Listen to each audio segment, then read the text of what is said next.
நல்ல ஆயன் நானே, நிலை வாழ்வுக்கு அழைத்துச் செல்லும் வாயில் நானே என இறை இயேசுவின் குரலை வெளிப்படுத்தும் இன்றைய பாஸ்கா காலம் 4ஆம் ஞாயிறு திருப்பலி கொண்டாட்டத்திற்கு அன்புடனே அழைக்கின்றோம்.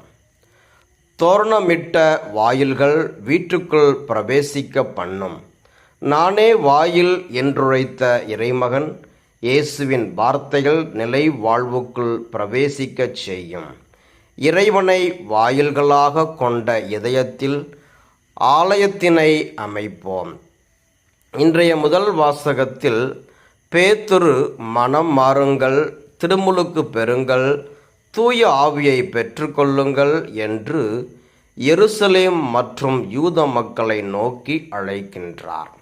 திருமுழுக்கு என்பது நீரால் தூய்மைப்படுத்துவது அல்ல, தூய ஆவியால் அகத்தின் அழுக்குகள் அகற்றப்பட்டு ஆண்டவரை அகமாகிய ஆலயத்தில் பிரவேசிக்கச் செய்வது. திருமுழுக்கின் மூலம் நாம் பெற்றுக்கொண்ட தூய ஆவியை மனம் மாறுதல் மூலம் தூய ஆவியின் கொடைகளை நம்மில் நிலைப்படுத்தி கொள்வோம். இன்றைய நற்செய்தியில் நிலைவாழ்வுக்கான வாயில் நானே என்று ஆண்டவராகிய இயேசு கிறிஸ்து நம்மை அழைக்கின்றார். ஆண்டவராகிய இயேசுவின் மூலம் மட்டுமே நிலைவாழ்வு பெற முடியும். ஏனைய ஆடம்பர வாயில்கள் திருடர்கள் பிரவேசிக்கும் வாயில்கள். அத்தகைய வாயில்கள் அநேகம் உண்டு.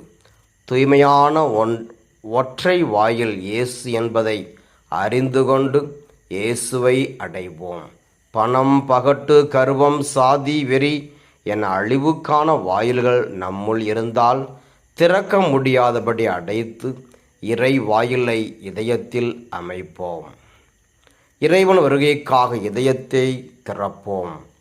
இச்சிந்தனையோடு இப்பலியில் இணைவோம்.